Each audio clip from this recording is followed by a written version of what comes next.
for joining me today. I was going to warn everyone about that. Click, got it. Okay.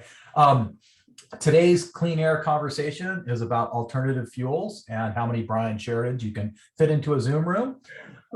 Here's what we're going to do. I'm going to review a few housekeeping items, and you'll get to respond to a polling question about what you'd like us to focus on today.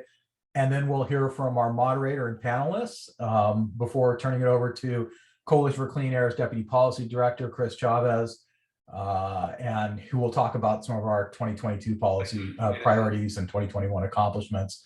There will be some time for questions and Q&A.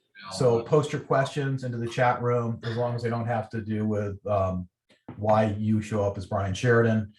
And this all would be done in an hour. It's going to go by really quickly. I can guarantee it, because we've done this several times, and it goes by in a flash. So today's event is made possible by the generous support and sponsorship of the Southern California Gas Company. I'd like to thank SoCal Gas for supporting today's clean air conversation about alternative fuels. And now on to the housekeeping items. If I should do this too, because I haven't. Well, actually, since I'm speaking, maybe I don't. First item on housekeeping, if you use speaker view, it tends to work better. So it's speaker view, probably depends on the device you're on, but if you're on a desktop like I am, it's the top right-hand corner under view. You click on that, select speaker view, and you'll get who is talking and to be highlighted. Please keep your mic on mute unless you're one of the speakers or we call on you to speak out. We have staff who can mute you if we have to, but it's better if you do it.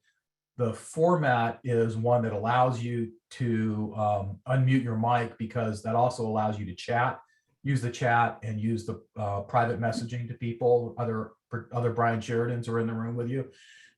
So use that. We encourage you to use the chat, and that's why we set it up this way. Note that we are recording this event and posting it on our website after it concludes. So like everything else in life nowadays, don't do or say anything you don't want the whole world to hear and see. We are going to do a poll just kind of to get the feel for things. So I click on this and hit launch.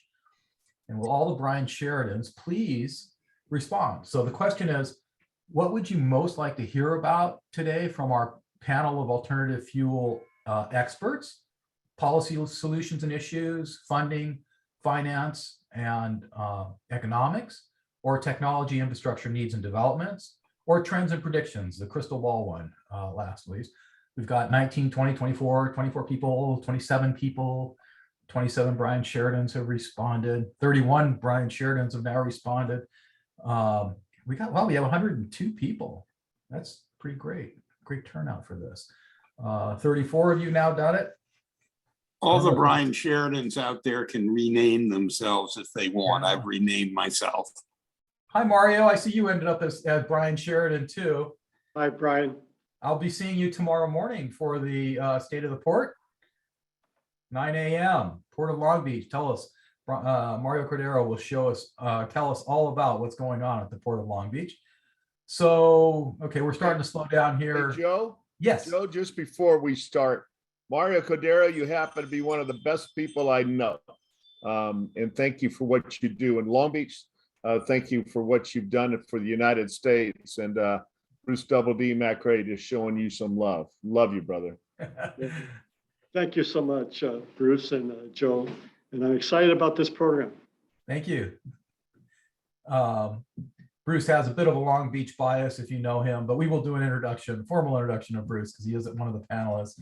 Okay, I'm gonna stop the poll now. It looks like it's pretty darn close. Let me see if I can share these results. Technology and infrastructure needs and developments comes out a little bit on top with 33%. Policy solutions and issues and funding, finance, and economics ties at 25%. And then trends and predictions, we don't trust your crystal ball predictions, panelists. So we're going to go with the other ones. So maybe you want to focus a little bit on the technology and infrastructure needs and developments, which I tend to agree the infrastructure is really the key to all this. Hey, Joe, okay. Joe, maybe we can ask all the folks to check what your name is on your in your window. Yes. There's dozens of Brian Sheridans. There are. We have we noted that early on when everyone was joining the room. If you are participating in this and you show up as Brian Sheridan, if you hover over it, you can click the 3 dots, drop that down and rename yourself to whatever name you want to use other than Brian Sheridan. And we apologize for that. I think what happened was Brian shared the link to the event, which was his unique link. I think I see a Brian Sheridan over there that looks like maybe Mark Abramowitz's pictures of dirty and clean air in Los Angeles. Anyway, thanks, Guy. We will do that. Keep encouraging people to not show up as Brian Sheridan. Let me introduce the panelists and our moderator, and then we'll get on to the panel and take it from there. Our panelists include. Oh, are you serious? Okay, someone muted that one pretty quickly. Our panelists include Professor Jack Brouwer, officially. Professor Brouwer is Professor of Mechanical and Aerospace Engineering and Director of the National Fuel Cell Research Center and Advanced Power and Energy Program at the University of California at Irvine. Unofficially, I find it easier just to think of him of the king of all things hydrogen in California, and we'll be hearing from Jack. Our second panelist is Nate Taylor. Nate is Commercial Development Manager at the Southern California Gas Company. His focus is on sustainable and clean energy technologies, including hydrogen and sustainable natural gas or renewable natural gas. And then we have the one and the only Mr. Bruce MacRae. Bruce has worked at UPS, if you believe his LinkedIn, for 28 years. I think it's longer, maybe. Is it 28, Bruce? He is now vice president and 43 years. I just 43. That's that. No, the math didn't sound right. 43 years. Started off at the bottom, all the way up to the top, where he's vice president for state government affairs, covering all local, county, and state issues in California, Nevada, Utah, Colorado, Arizona, New Mexico, and Hawaii. Most importantly, Bruce is one of my 18 bosses. He has for many years been a member of the Coalition for Clean Air Board of Directors. So we welcome Bruce MacRae and his pro-Long Beach bias. Our moderator is Mr. Tim Olson. Tim is a senior policy advisor. And I think, Tim, you are on here, right? I hope. Senior policy advisor on transportation, fuels, and technology at the California Energy Commission. He works on the investment of incentive funds for the development and expansion of low carbon fuel production plans to spur zero emission, near zero emission vehicle growth and to install clean vehicle charging and fueling infrastructure in California. So those are the quick introductions. You'll get to know folks through their comments. And our moderator is Tim Olson. Tim, are you there? And I will turn it over to you. There you are. Great. Yeah. I'll turn it over to you. Thank you. Thank you, Joe. Can you hear me clear here? Yes, you're coming through loud and clear. All right, very good. Thanks for inviting me to be the moderator today. We have some a really good discussion, I think, planned regarding California fuels and alternative fuels. And as the notice went out on this, I just want to kind of reiterate a couple overarching ideas here. California is a leader in deploying cleaner fuels in the state's transportation sector, with contributions from hydrogen, electric drive, liquid biofuels, renewable natural gas, and there are a host of other fuels that comprise today about 14% of the on-road transportation fuel consumption. So that means we're still 86% dependent on gasoline and diesel for our transport. And that transition, that shift, is roughly about 1% per year. And I'm gonna ask some questions about that when we get into our discussion. The webinar here is going to address some of the issues related to that deployment and some of the challenges. And of course, we think there are lots of opportunities. That's kind of the thrust of almost everybody on this meeting today. And so that's kind of where we're going to come from today. And I think we can start. I think at this point, we're going to have comments or presentations from each of the panel members. And we can start. And I don't know if we have an order in mind, but I think it might be good if we started with Jack Brouwer from UC Irvine. Are you ready to do that, Jack?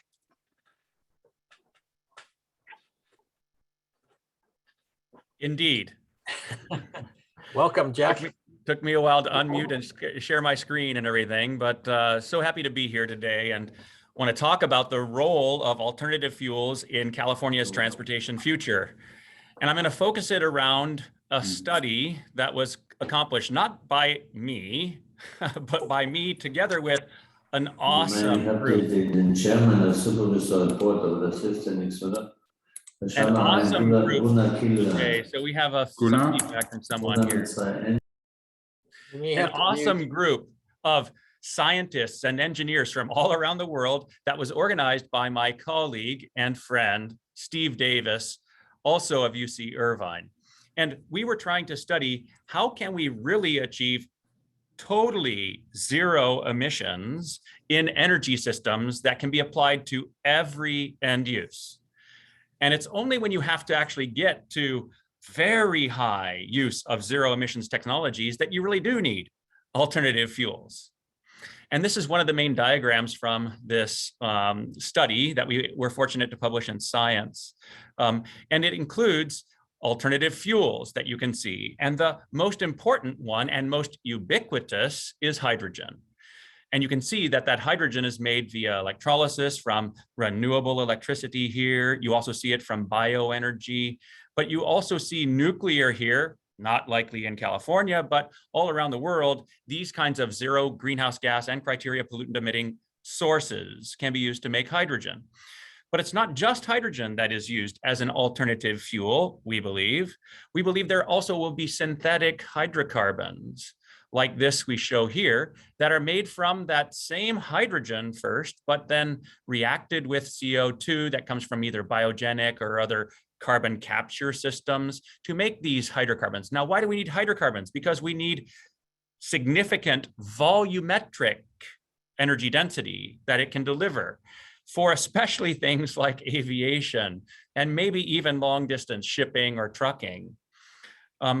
But when it comes to that, there's this other alternative too, ammonia, which both is made from renewable hydrogen as a product itself, because we need ammonia for fertilizer, but it's also increasingly being discussed as an alternative energy carrier, especially for ships, which are already transporting this as a commodity all around the world. One thing that you may find unusual is I want to suggest that there is also a need for alternative fuels for enabling highly reliable electricity delivery. And in particular, you can imagine that as a transportation vector, hydrogen that is made when the sun is shining and the wind is blowing and is stored over long periods of time can make electricity delivery to battery electric vehicles reliable. Not only that, but of course, making delivery of electricity to hospitals and data centers reliable. As a matter of fact, right here in the state, we have Bloom Energy doing something just like this, taking dairy digester gas, putting it through a stationary fuel cell and using that fuel cell generated zero emissions electricity to charge battery electric vehicles.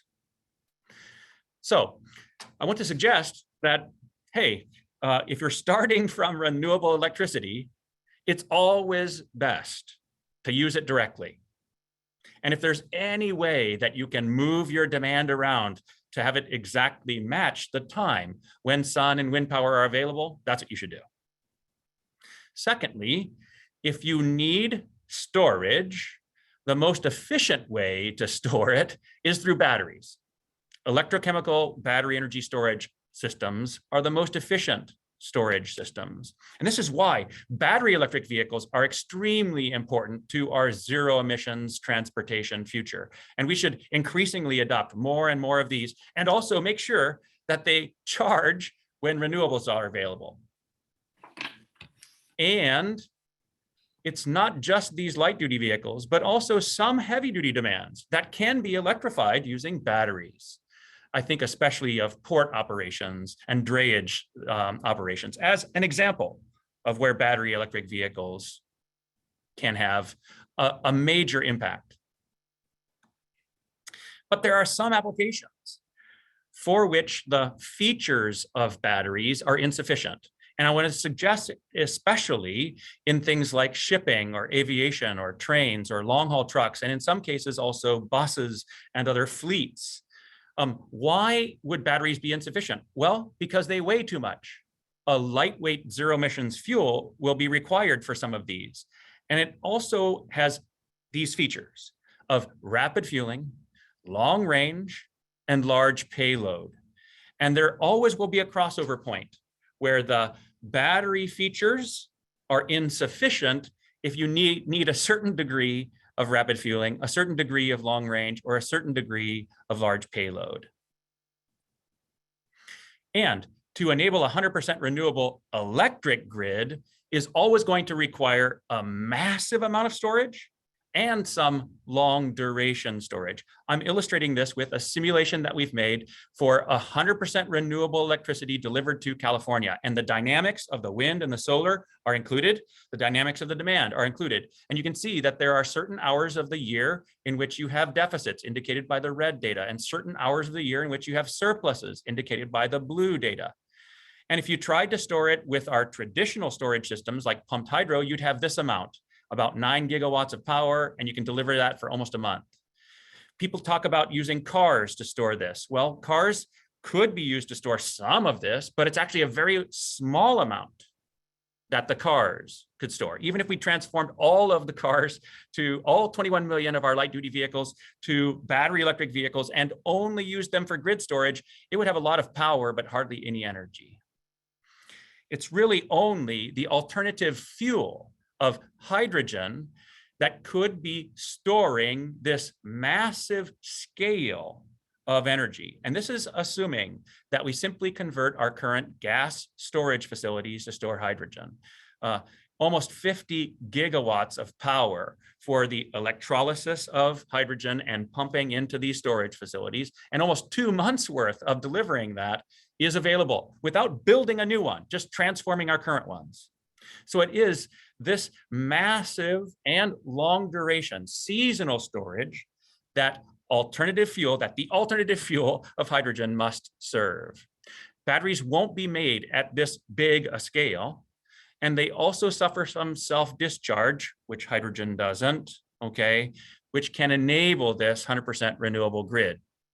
So I want to suggest in California and in most places around the world, hydrogen will be the most important alternative fuel.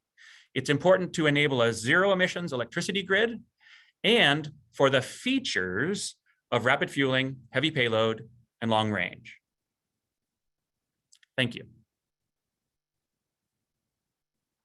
Very good, Jack. Thank you very much. At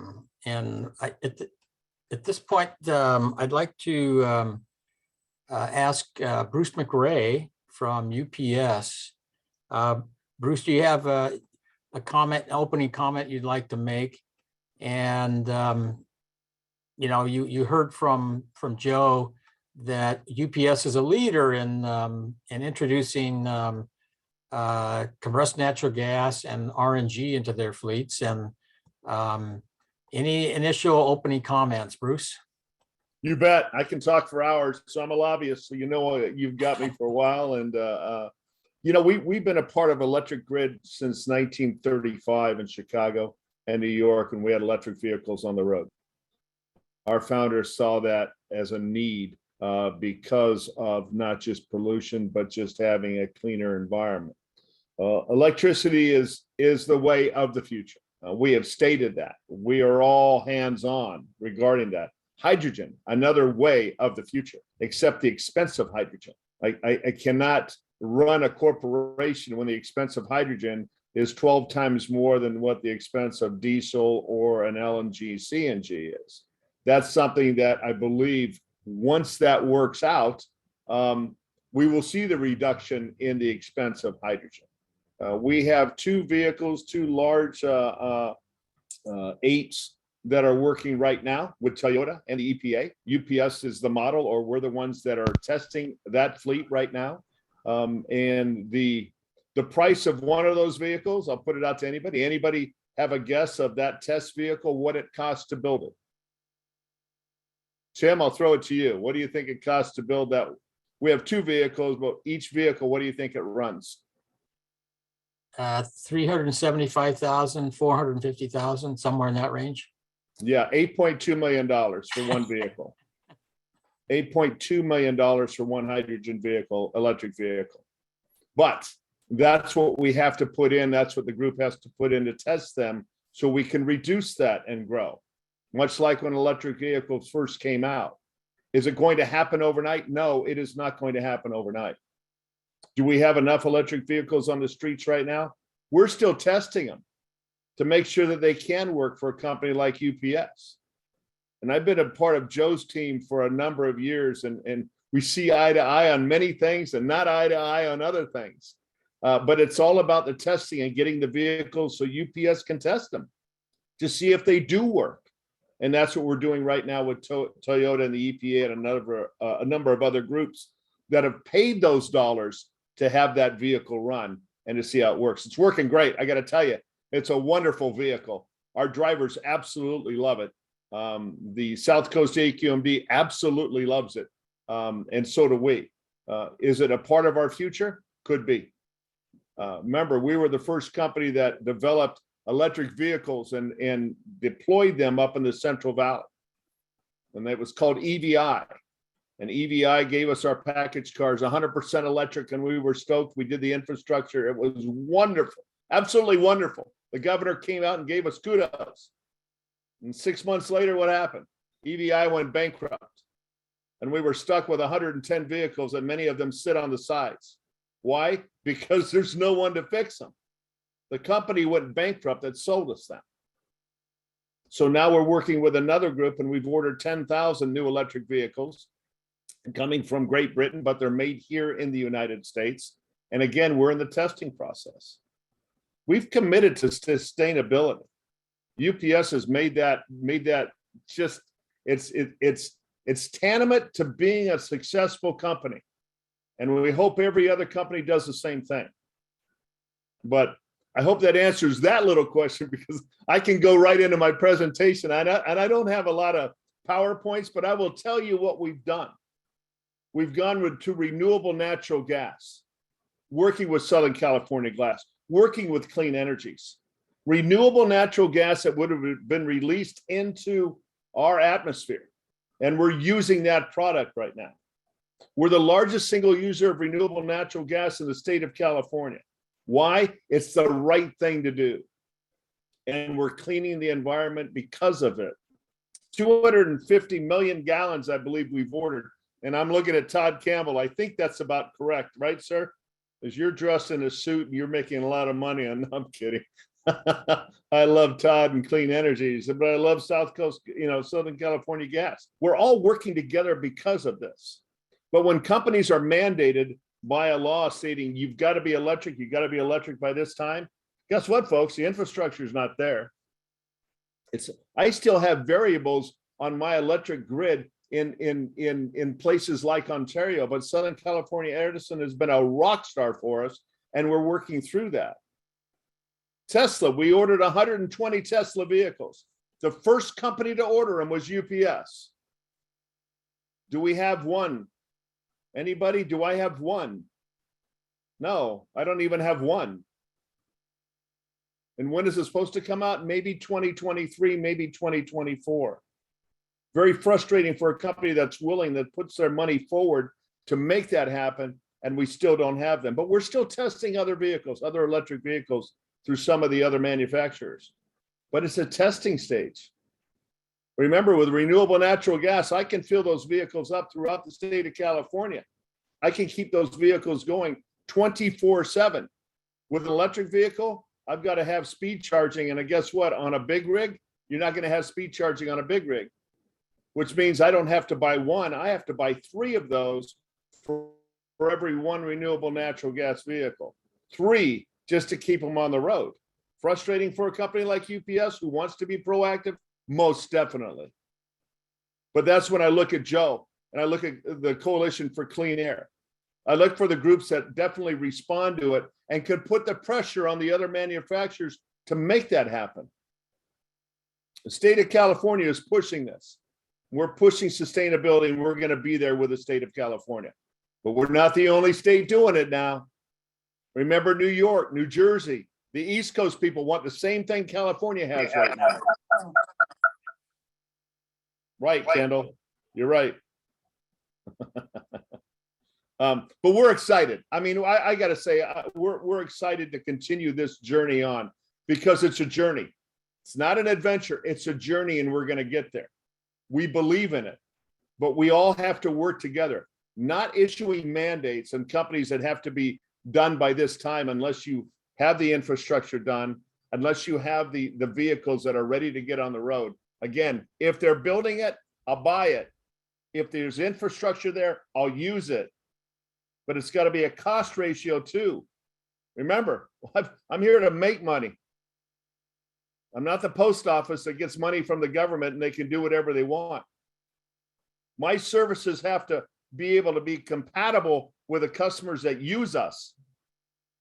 And if my fuel is 10 times what I'm paying right now, guess who pays for that?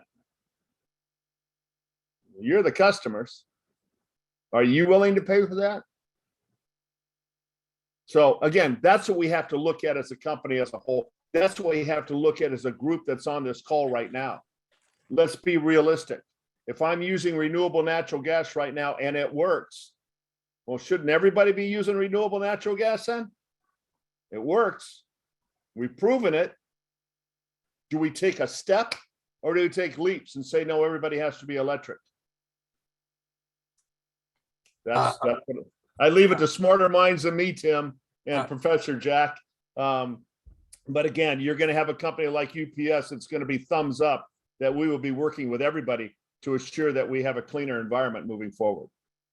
Okay, thanks, Bruce. Thanks for those comments. And we'd like to bring our other panel, our final panel member into the discussion here, and that's Nate Taylor from Southern California Gas Company.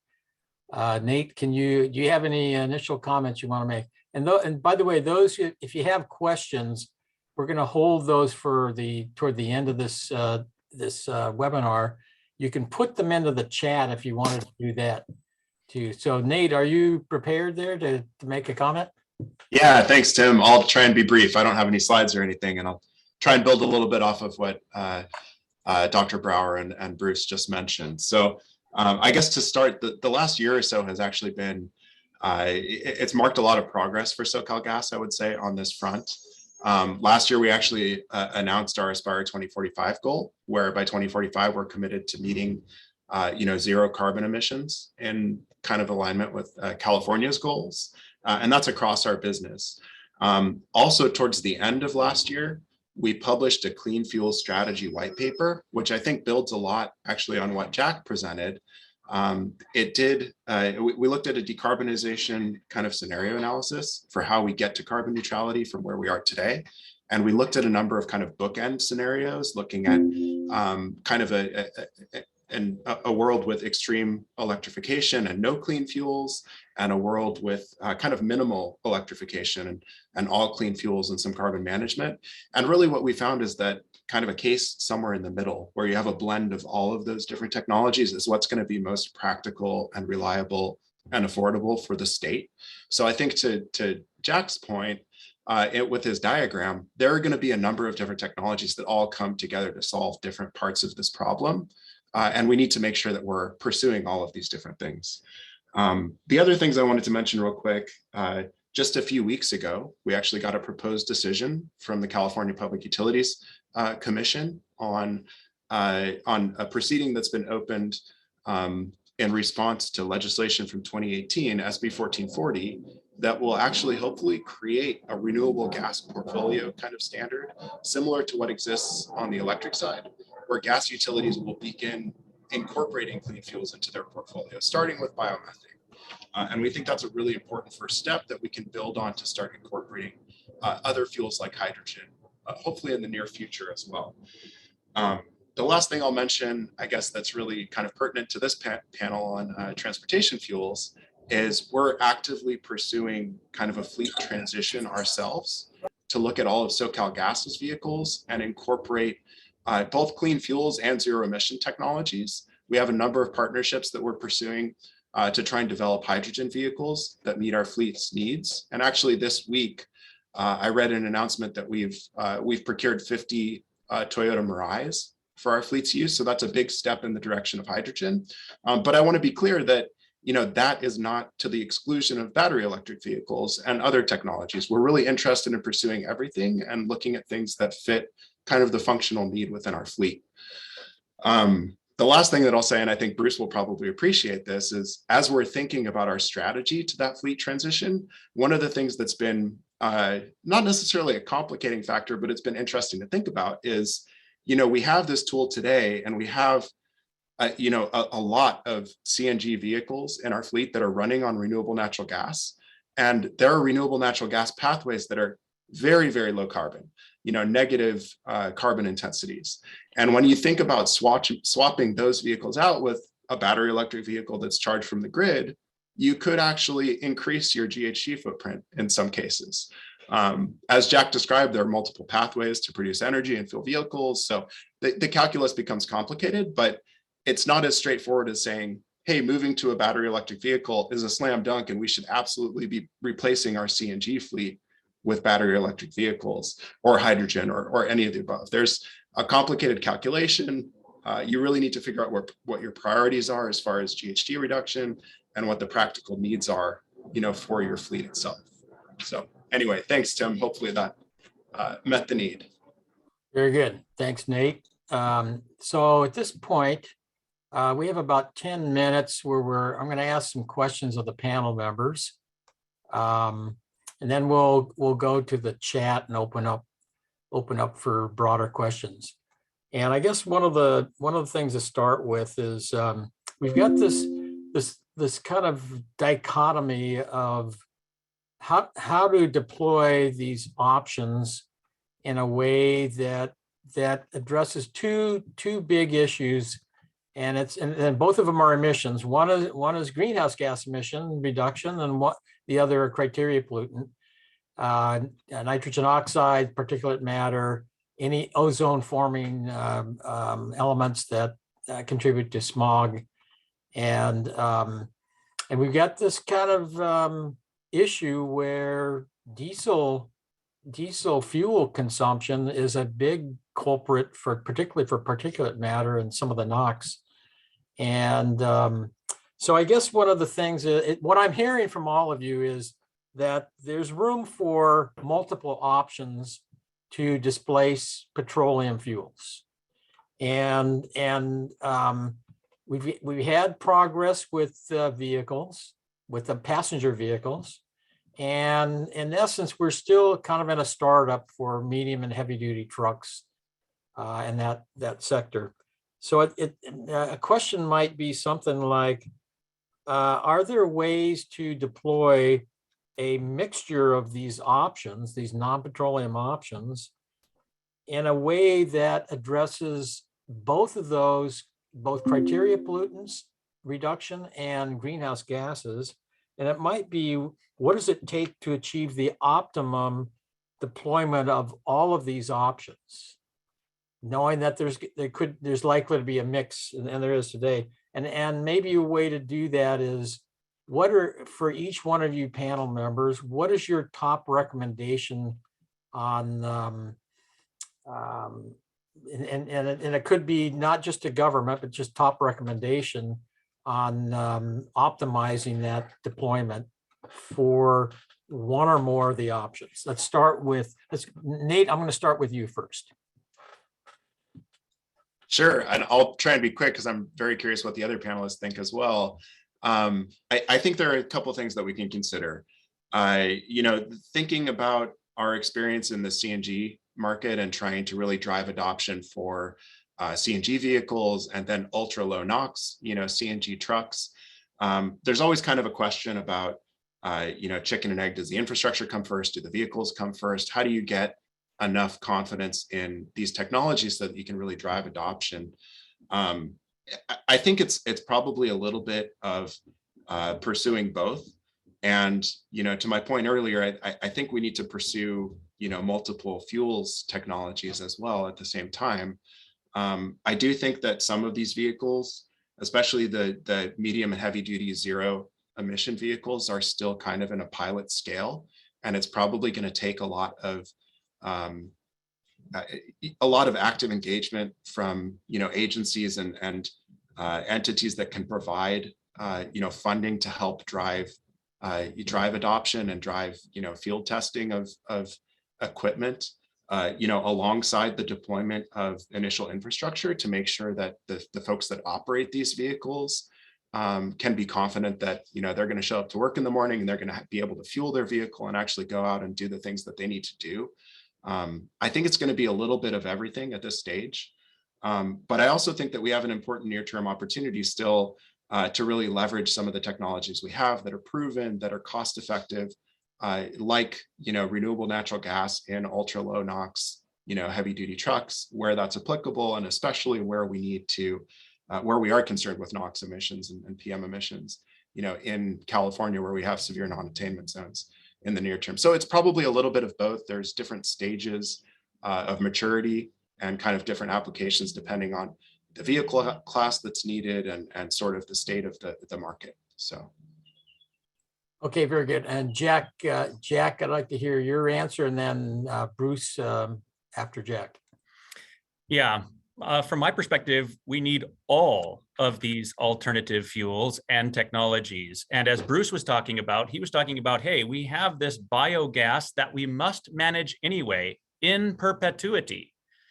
If we have humans on the planet, we're going to have agricultural waste, we're going to have wastewater treatment plants that are producing these gases. We have to manage them. So one of the wonderful ways to manage and use them is to displace diesel and to displace most of the PM and NOx emissions associated with those heavy duty trucking applications. And it's pretty cost effective even today. I want to suggest, however, that the magnitude of the problem is so huge that you can't only do that. We must primarily adopt solutions that scale much more broadly than the waste to petroleum replacement options do. Okay, we still have to do that, okay, but I want to suggest that we must use electricity more directly. That's what can be made everywhere around the world. Everywhere around the world, they have various amounts of sun and wind available. And that's starting to be the cheapest primary energy, sun and wind power. The problem is that they're intermittent, so you need to store it. Okay, so if you can move the demand around, again, if you can move the demand of the charging of the vehicles to when the sun and wind are available, that's the very best thing to do. Next, you put it into battery electric vehicles, but you cannot decarbonize every vehicle with just battery electric, and this is why you have to have hydrogen. So all of these are going to be required. And what's cool is hey, we didn't adopt sun and wind power because they were cheaper than the traditional energy conversion. No, we had to put a policy framework in place and some incentives in place to actually start introducing them en masse. And then together with other jurisdictions around the world, they became the cheapest forms of primary energy. The same thing is going to happen and the same thing has started to happen with batteries. The same thing is going to happen with hydrogen, especially with the commitments that have been made around the world and this recent commitment from the US DOE. And that's when it becomes adopted en masse, when the costs become competitive with traditional fossil fuels. And that's what our models suggest is going to happen. When we adopt it at this scale, right, to get rid of all of diesel, it's going to be cheaper. Very good. And Bruce, do you have a comment on that? Let's say both of them. Ditto, ditto, ditto, ditto. I mean, that's, Tim, that's what it comes down to. It comes down to the cost. And we know at UPS, when we buy these vehicles, they cost more. But it's our commitment to sustainability why it costs more. But when we can use renewable natural gas, and the largest single user in the state of California on renewable natural gas, and it's working and it's helping, why do away with that? Now, when it comes to 100% electric, who pays? Well, this is what I've said at the AQMD meeting, so it's public knowledge. Who's gonna pay for the people who die when I can't charge my electric vehicle to get up the hill at Big Bear and they need their diabetes medicine? Who's going to pay when the grids get shut down because of fire and wind? Now, I know there's storage capabilities too, but when you have one building that has 365 electric vehicles that need to be charged to go out and make those deliveries, and that's just one of my facilities in the state of California, and the grid goes down, because remember, everything within my facilities is all run by electricity. My belts, my computers, everything is electricity. When the grid goes down, my buildings go down. What happens then?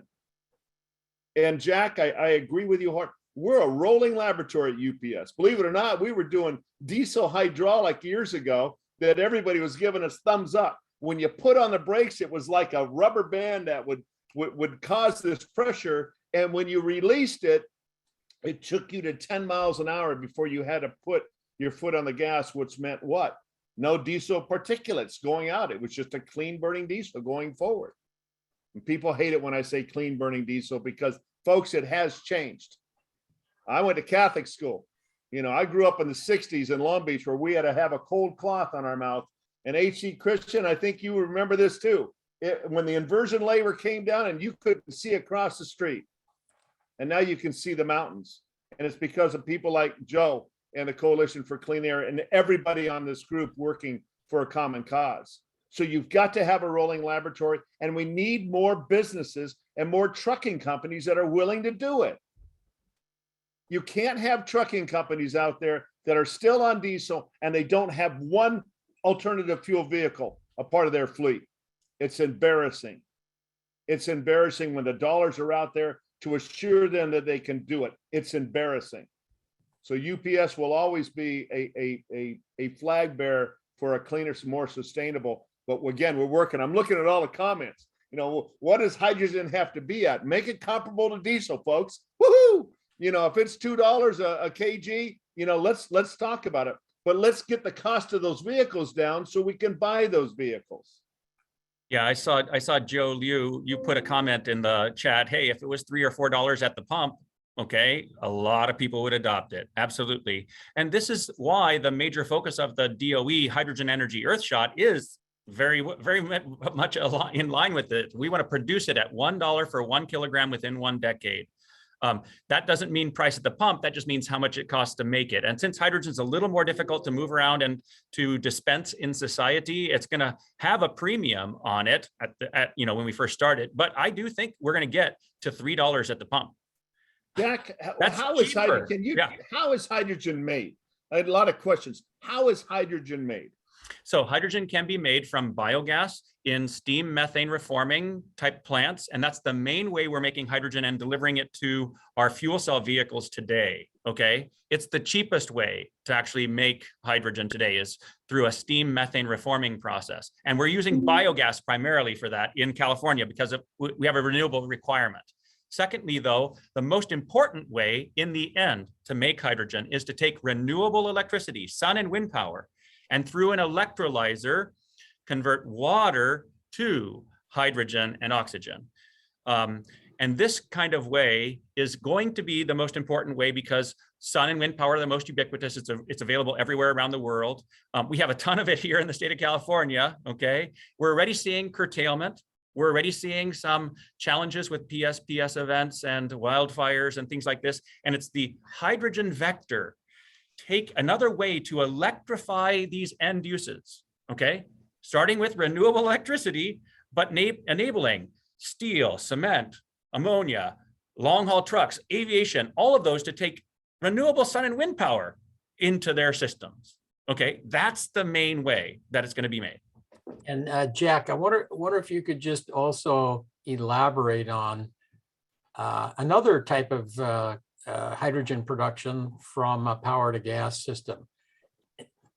And as you know, there are projects in Europe that are megawatt scale, and they take advantage of waste residue, biogas waste residue. And can you comment on what that potential might be particularly not only with the surplus renewable electricity, but with how the low carbon fuel standard can enable that to happen too. Yeah, today, because many of these waste streams have current emissions of methane into the atmosphere, what ends up happening is because that has such a high global warming potential that if you want to make a big difference with regard to climate impacts, it makes a very big difference to capture as much of that methane as possible. Okay, so that's the first point. So it has a very big and positive impact on greenhouse gas emissions if you can take the methane out and stop it from getting out in the atmosphere. Secondly, these are, and the methane can be used directly, as it is in Bruce's trucks today. So it can be used directly, and that's one of the ways to use it. But what happens when you use it directly? CO2 still goes into the atmosphere. Now, it is biogenic CO2 that originally came out of the air into the plants and everything else. Okay, but it's still CO2 that's going out there. So capturing that CO2 would be another advantage. It would lead to even further negative global warming potential. And this is what you can do. You can take these same streams and you can separate out the carbon and make either solid carbon or make CO2 that's captured or sequestered and have an even lower greenhouse gas impact by making renewable hydrogen from these waste streams. Remember, though, that the magnitude of energy conversion we need for our transportation future cannot be met only by these biogenic pathways. These are very important pathways, but it can't only be those. It has to be those plus the sun and wind power. So are we at a point where a demonstration, a market demonstration of power to gas is merited, warranted? Absolutely. From my perspective, other jurisdictions around the world have already started to do these kinds of things. Yeah, we need to do this. And it will definitely be included in our response to the Hydrogen Hub initiative of the US DOE, which they will announce here pretty soon what the rules are for engaging in that. But California should be a major place where renewable hydrogen is advanced and where the cost is brought down, similar to sun and wind and batteries, to the point at which it can do some of those things that we just talked about, right? Do those things like enable this long haul transit, enable fertilizer, steel and cement production, enable aviation fuels, synthetic aviation fuels to be made, mainly from sun and wind power. Okay, so at this point, we have a number of comments in the chat. And I'm wondering, Brian, if you can help me sort through some of these questions. And well, first of all, Mr. Christian, you have a Chris Peoples, you have a your hand up. Do you have a question that you would like to make? I just had a comment and I ended up putting it into the chat. My agency's been using hydrogen fuel cell buses for about 20 years. And we're in the process of a major study comparing hydrogen fuel cell buses, battery electric buses, diesel and diesel hybrids. And I put the link to the interim study in the chat. It's a 2-year study and we're putting out interim reports every 6 months. But it does all those comparisons in terms of price, in terms of the infrastructure costs and all that sort of stuff. Very good. I noticed one of the questions in the chat was raised to Bruce, and it was, do you use biodiesel, renewable diesel in your fleet? I was just thank you for the 20 people that just picked me up on LinkedIn. Not that I'm looking at my LinkedIn, but my phone kept going up. So I guess I'm friends with 20 people on this call, and we are looking at renewable diesel and biodiesel, not so much biodiesel, because remember, we are mandated by the engine manufacturers. So the engine manufacturers tell us what we have to use in our engines. If we use something else within our engines, our warranties are done. Again, that's what I look at this group. This group is the one that has to put the pressure on engine manufacturers and builders to allow those to go through. If we make that happen, we're all better for it. But remember, the engine manufacturers dictate what we can use in those engines that we purchase. Yeah, and the point to make there also is in California, there's a limit on blending biodiesel into petroleum diesel. And in fact, the shift is biodiesel blended with renewable diesel, 80-20 type of blends. But the point I'd like to get to, and maybe either Jack or Nate, you have a comment about this. Do the liquid biofuels really offer any kind of tailpipe emission benefit for engines that are post 2010 diesel engines? I mean, there's still a lot on the road, and every year we're adding 35,000 new diesel trucks into the California market every year, and they're going to either use petroleum diesel or renewable diesel. And I mean, there's an option, and that's still going to happen until we have a growth of the non-petroleum vehicles. So what's your sense about the emission benefit of that liquid biofuel? And they're noted as low carbon, but what do you know about that? Well, I would suggest that they have very low, they have lower carbon in proportion to the amount of bio that they use. Okay, so that's a good thing. I suggest that the emissions will not be as low as the methane, or I should say biomethane Cummins engine, Cummins Westport engines have. They won't be as low in NOx as those. Okay, they're going to have higher NOx and higher PM than those, but there might be a slight criteria pollutant emissions benefit in addition to the percentage of greenhouse gas benefit. Okay, so from my perspective, eventually all of these have to go away because we need to have zero emissions from our heavy duty fleets. From my perspective, it has to be zero criteria pollutant and greenhouse gas emissions. Now the Cummins Westport engine gets really close on NOx. Okay, I realize that, but I think we need to have zero in the end. I really think that the fuel cells using renewable hydrogen and battery electric, okay, are the two options that must be focused upon for our future. And we're going to have to wrap up soon because we're running out of time. Maybe if we can get closing statements. Yeah, sounds good. Yeah, let's start. Let's go back to Jackie. Any closing comments? I think I almost said enough.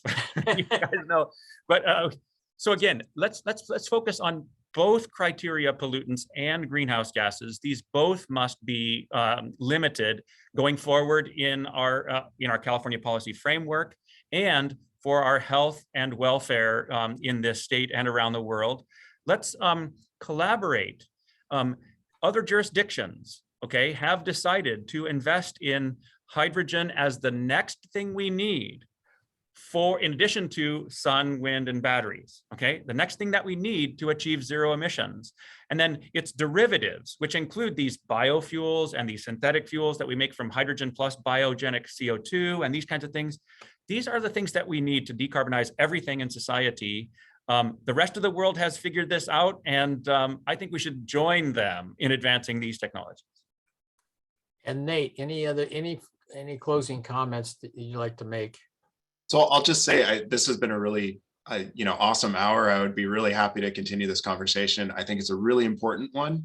When you think about the transportation sector, it's responsible for the lion's share of GHG emissions in California. It's also a huge culprit when you think about clean air, when you think about NOx emissions. And I think we have a tremendous opportunity in front of us to look at solutions that are available today with low NOx engines for CNG, and also be investing in the solutions that we are going to need, tomorrow and not even that far out. We have a zero emission vehicle mandate or executive order for 2035, I believe. So that's going to be here before we know it. We really need to invest in kind of all of the above technologies.